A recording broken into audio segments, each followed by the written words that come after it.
This is the X-Men Apocalypse spoiler review here. Now, if you haven't seen the movie yet, definitely click off of this now unless you really don't care about giving spoilers or not. I'm going to give a decent amount, maybe not every little inch that I could remember, but try to give you a decent amount of it. If you do want to see a spoiler-free review, I actually already have my video up on that one now. You can check that out. That's actually a very vague video anyways.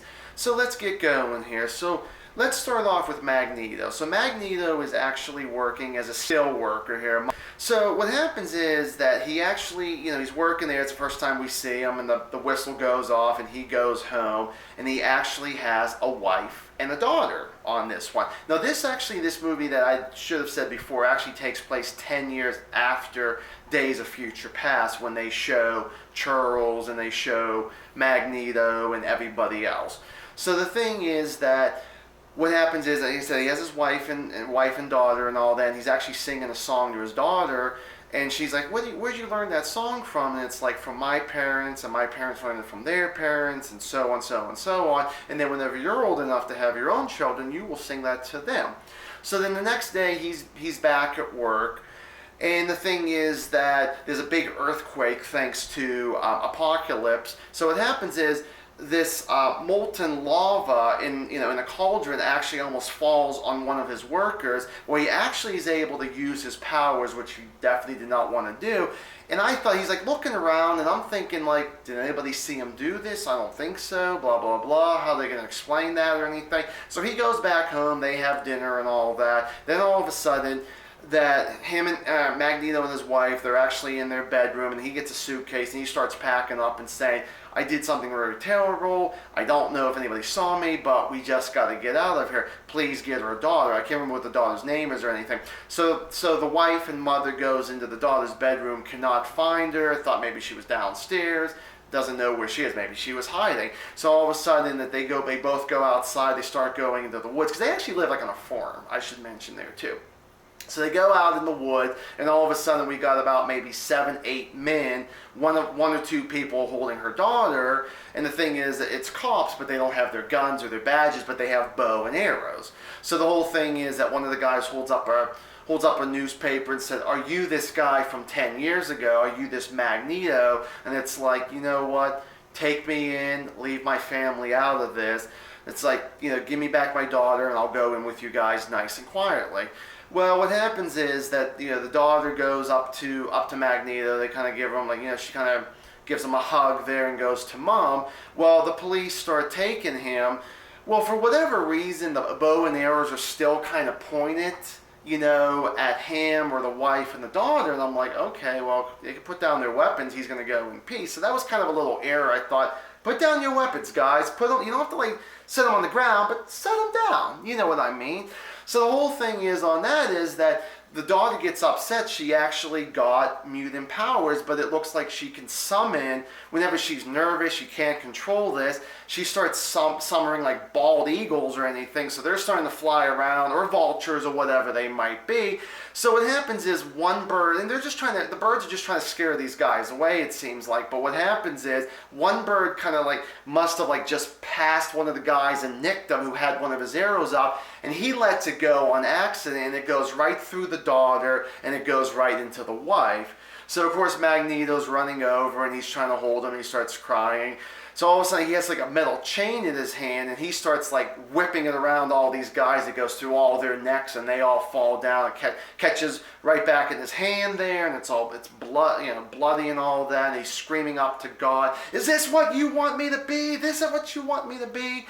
So that goes on with that, and I got to be honest. That was a really terrible scene that Magneto was trying to just almost like a Batman villain. They're all trying to go straight eventually, and all of a sudden, boom, they go right back to crime. Seems that way, but I still felt like Magneto was definitely more of a puppet in this one. Definitely more of I would say vulnerable guy, instead of him just being a mutant, and that was insane enough as it was, that he loses his family. At the beginning of the film, I mentioned in the spoiler-free video, if you did see that one, that they show Magneto, and he actually can get old.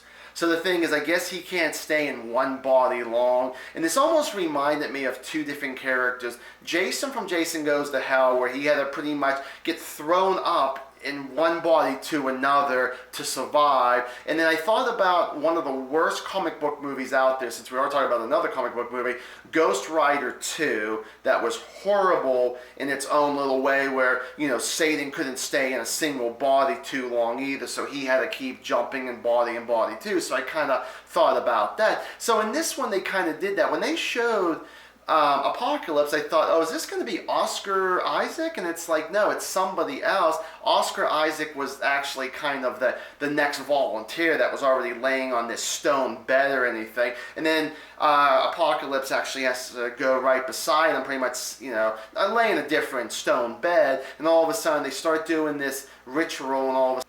And I did not kind of mention this right away, but when I mentioned about those cops being there and, you know, wanted to arrest Magneto and accidentally killed his family. Well, how did these people know? Well, it turned out some of the workers did talk. So Magneto's like, you know what? I'm pissed off right now, so I'm going to go to work and I'm pretty much going to kill all you people as soon as I can. So he goes in and he's like talking to them. It's like, so, you know, few of you guys were talking and you know what, and he didn't say it this way, but pretty much, I gotta take you guys out. So you get one of the people like, hey, no, you don't have to do this. You don't really have to do this. I think like he said his name was like Henry or something. So he comes up and he says, my name's not Henry, it's Magneto. So all of a sudden, you get this big ball rolling behind Magneto here, and it is already Apocalypse and the other three horsemen, which was Cyclops, Storm, and Angel. And I'll get to Angel in a moment here. I just want to do this one first. So Magneto looks around and he sees Apocalypse, and it was probably one of the funniest lines in that film. It's like, who the fuck are you? And it just made the audience laugh, of the audience that I was in with. So anyways, he does that, and he's like, you know, I'm so-and-so, and I'm here to actually help you, and I need you, and this, and this. And Magneto's like, stay out of my way, I'm going to kill these guys. So all of a sudden, Apocalypse, and the way that he kills people is that his eyes will kind of go from the blue he has into like this white, like almost puts his eyes in the back of his head, and all you see is white, and all of a sudden these guys just, boo, all sink into the ground. That was one thing I thought was interesting for Apocalypse. Interesting and stupid at the same time, where all of a sudden he can just put people through walls, or drop them through a floor, and it's like, you know, quicksand all of a sudden. It's like, okay, so all you see is like maybe an arm or a leg sticking up or anything like that. So I thought that was actually kind of, like I said, interesting and stupid at the same time. But of course, Magneto does go with them into the big, colorful ball, and they all end up, you know, in this like hideout, it looks like, kind of thing. So the thing is that we'll move on, we'll kind of go backwards to be exact, with the whole thing with how he gets to Angel. Well, he actually, of course, Apocalypse gets Storm's the first one, because it turns out that Storm in this movie, she's a thief. She's no hero or anything. So he actually gets her first, then he actually gets Cyclops, gets her, and then all of a sudden, Cyclops actually helps, and they find Angel, and then they find Magneto, like I mentioned earlier. So they find Angel, and all of a sudden they're in, like I said, like a warehouse or anything, and he's up high, and he's just drinking his beer and all that, and they're coming to, pretty much rescue him or cleanse him or whatever to be on their side. So the whole thing is he pretty much just says, you know what, no, I don't care who you guys are. And he kind of like throws his beer, in front of Apocalypse's feet there, and it's like, no, and starts walking away. Apocalypse is like, you know what, I'm going to change you. So pretty much he does his eye thing and almost like does a snap of a finger, and he actually turns Angel's wings into metal, gives him like a metal suit, like on the shoulders and around his stomach and all that stuff. But what was very disturbing on this, I gotta say, but yet I actually did like this scene, is that he starts like kind of peeling back Angel's skin, and bones are coming out of him. And I thought, oh, they're gonna have something kind of cool with like bones around him, and really just make it just make this character go from this psycho to really psycho, but then it could have been good or ridiculous, and they didn't really kind of go that way. But he kind of did pull out some of the bones a little bit, but then wrap the skin around the bones a little bit more. So I got a little confused with how they were going to do that, but at the same time it was very disturbing how they kind of did that. I gotta go with. So there's one point where Charles Xavier, should I say Professor X, is actually using Cerebro, and he's like, you know what? He actually contacts Eric, and he said, Eric, you know, I just want you to know I feel sorry for what happened. I heard from Raven and this, and this. Now, how did Raven know? Who knows? They never explained that part there. So it's like somehow, boom, she just knew it seemed like. It's like, okay, fine, movie. We'll go that way. I think this is why I really wasn't a big fan of it. A lot of stuff wasn't explained. It just went into it. It was like, okay. You know, Eric is talking to Professor X, and it's saying about, hey, I'm so sorry, and Eric's like, hey, you know what, just because you think you can get into my head that you think you know me, you do not. Well, Apocalypse actually must have some great ears, because he actually hears Eric talking to himself across the room, and it's like, thank you for letting me in. So all of a sudden, they go in their big, colorful hall, and boom, go right into the X-Men's mansion there. So all of a sudden, this is where they show in the preview where Magneto's pulling Professor X away here. And then you have Havoc, who runs up, and it's like he just runs up as fast as he can and tries to shoot, you know, the bad guy to try to get Professor X back and protect him and all that. Well, unfortunately, the ball just disappears, goes through a couple different rooms, and actually hits something very explosive. So, of course, the mansion's about to blow up here. Well, all of a sudden, everything starts freeze framing and going real slow. Well, this is where Quicksilver comes in, where I mentioned in the spoiler-free one that this was probably one of my cooler scenes in this one. All of a sudden, everything's slowed down because there he is holding a Twinkie. He goes in, he runs in, he was looking for Professor X, and all of a sudden, he has to rescue all these kids, pretty much all the X-Men, everybody he can. Unfortunately, he does not get a chance to rescue Havoc / Alex Summers there because, you know, unfortunately he was the closest to the blast, and everybody pretty much got out thanks to Quicksilver but Havoc. So that was very, very sad on that. And of course, Scott Summers not being, you know, in the greatest mood either. Now, I was expecting him to maybe shed some tears on this or anything. He really didn't. He was sad, but I was expecting a little bit more emotion from him, and he did not actually deliver on that one.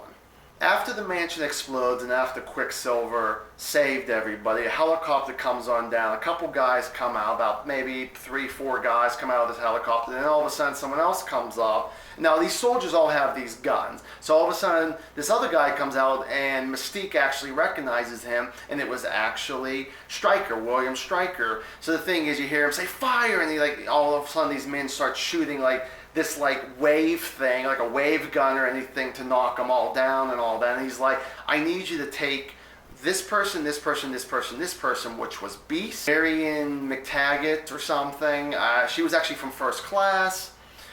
Mystique and Quicksilver that they actually need to take. So they take them in, take them in this facility. And now the thing is that these people cannot escape anywhere. Now I'm jumping the gun here. William Stryker actually says to the soldiers, put them on the chopper and let's get ourselves going here. Well, the thing is, the soldiers are all looking for everybody else. Well, the thing is that everybody else is knocked out except Jean Grey, Scott Summers, and Nightcrawler. What happens is she finds a way where whenever they're in this little corner and the soldier looks around and she's doing this, that all they see is this big stone. And it kind of makes me laugh. I think of Metal Gear Solid with the whole, oh my god, it's just the box. The thing is that Nightcrawler is able to help Jean Grey and Scott Summers to get on that plane or the chopper, but the thing is that there's actually nothing they can do after that. So going back to where I mentioned about McTaggart with Beast, Quicksilver, and Mystique, and the whole thing is that they're in this decently sized box,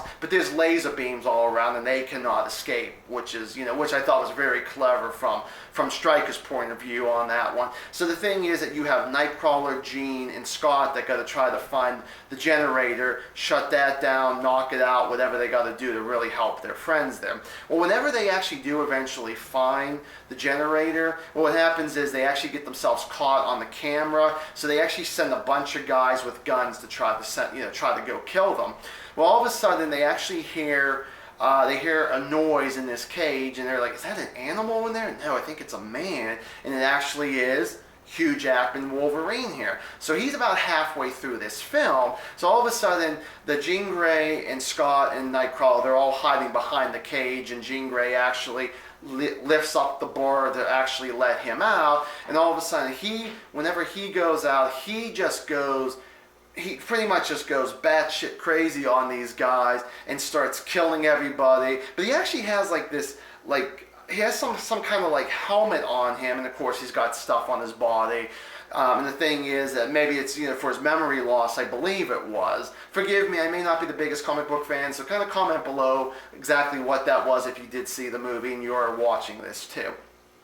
So he's just going, like I mentioned, about batshit crazy, which is great. A lot of blood in this, but this is kind of a preview of what you're going to see in the last Wolverine movie. Sometime around March it's coming out, and I really thought that was great. That was one of my favorite scenes in the movie, especially because I really didn't like a lot of the film. That was probably one of my favorites, but you had to wait for the spoiler review to kind of get that. So the whole thing is why Apocalypse kidnapped Charles Xavier was that I guess Apocalypse was already getting old, so he's like, I need a new body, and you're my new body, okay, Charles, I'm taking you. So they go into this temple, I guess a present-day temple, and actually Apocalypse himself puts Charles down. He tells his four horsemen, go make sure that you stop these guys, kill them, whatever you got to do until this ritual is done, and I will join you guys. Well, the whole thing is that the ritual starts going, kind of this little glow around Charles, and he starts slowly turning into Apocalypse, and he's actually fighting it. That's what I liked about it. He actually tries to start fighting with it. So you get Nightcrawler, who's actually able to sneak by Angel, I believe it was, because Angel tries to get in and try to stop him. Nightcrawler actually goes in, and before Nightcrawler does save Professor Xer, this made me laugh, I gotta say. How does Charles lose his hair? Well, a little bit of this evil spirit around him, he starts going bald that way, and that's how he loses his hair. It made me laugh on that. Well, a lot better than Lex Luthor. I'm just going to shave your head here and put you in prison at the end there. So, sorry if you didn't see Batman v Superman after the time, but that's another spoiler, and I think I already mentioned that. Another video I already have out on that one too. So that's kind of what goes on there. Nightcrawler actually saves Xavier on that one. They actually shoot right into the chopper there. Pretty much everybody's in the chopper except Mystique and Quicksilver, because they're trying to convince Magneto, hey, why don't you come back to us and all that. And Quicksilver wanted to say, hey, I'm your son. But the thing was, he didn't say, he did not want to say that. It seemed like he was afraid to say that. Maybe Magneto wasn't going to believe him. Who knows what was behind the thinking of Quicksilver on that one. The very ending that you actually have everybody in the simulation room, and you have Mystique as the leader here, and she's telling everybody else, okay, so this is what we're going to do. Just so you guys know, you're not just students anymore. You guys are X-Men. You guys proved yourselves. Now you are. So the thing is that Beast turns the knob. Everything goes dark. These walls open up, and all of a sudden Sentinels from Days of Future Past come out, and that's pretty much how that kind of ends on that. And that's all I could really think of, guys. So thank you guys so much for watching, and as always, stay awesome.